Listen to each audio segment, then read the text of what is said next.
Good afternoon, this is Gustavo Novella coming to you a day before the UN General Assembly held in New York City. I take a moment of silence to commemorate those individuals who have lost their lives in the unjust and illegal war perpetrated by Vladimir Putin against the innocent people of Ukraine.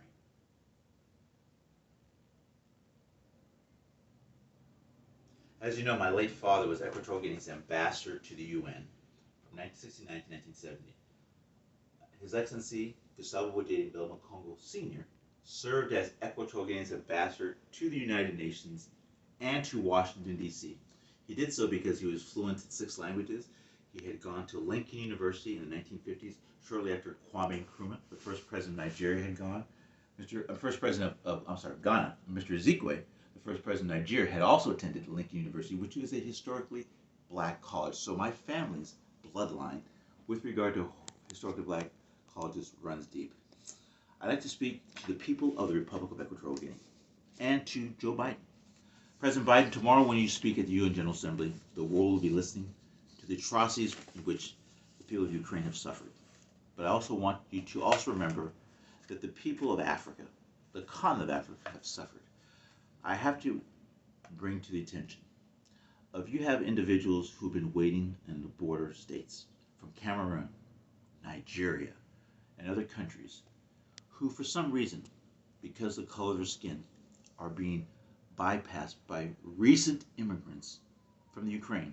President Biden, it's unfair, unjust, and it's racist. I'm not calling you racist, but it's the optics are not very favorable to your administration. I think it's important for those of us in positions of influence. Somebody may say people of import. I just say I'm a scrapper. And it's time for the people of Africa to scrape together a sense of purpose, a sense of oughtness. President Biden and to the distinguished members of the UN General Assembly gathered tomorrow, please do not allow a single representative from the government of Equatorial Guinea to travel. They might ever come here, but these individuals are global menaces to peace, security, and stability. It's important during this very asymmetrical time for those individuals who believe in the pillars of democracy, freedom, good governance, civil society, human rights, women's rights, abortion rights, to all come together, not in a unified voice, but at least in a collective body, saying that we're going to stand up against the thugs of the world, the thugs being Vladimir Putin, the thugs being Tito Obiang, the thugs being despots, whether they be Asia, Africa, or even on Mars.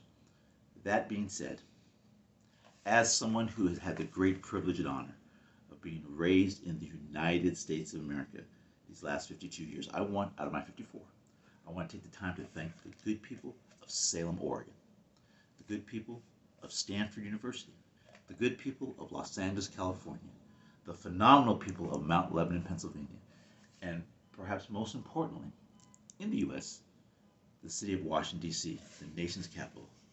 It would be a great crime if I did not take the time to thank the people of the Republic of Equatorial Guinea for your long suffering. We hear you. We're coming to help. We're not concerned about asking for handouts. We're asking only for helping hands. We don't work in the dark. We work in the light so that we know our enemies can see the whites of our eyes when we challenge them. So I say to my fellow brothers and sisters in Africa, be bold, be brave. Don't allow the Chinese to come in and take our country, sell our continent country by country. Do not allow the Russians, who are desperate, who are losing the war, who Vladimir Putin, I'm sure the gates of hell are waiting for his entrance. We need to stay focused, purposeful, but more importantly, we need to stay humble. And with that, I wish you all at the General Assembly a great meeting. I hope that you will keep in your hearts the impoverished, the underserved, the underrepresented, the women and children of the world who are in the most vulnerable parts, and know that we stand shoulder to shoulder with democracy, freedom, and more importantly, with those prisoners of conscience who have been held illegally. Mr. Navalny in Russia, Brittany Griner in Russia, Paul Whelan in Russia. Do you see the thing? We look forward to seeing you soon at the International Court of Justice, the International Criminal Court, but more importantly, we look forward to seeing you soon on the shores of Malabo.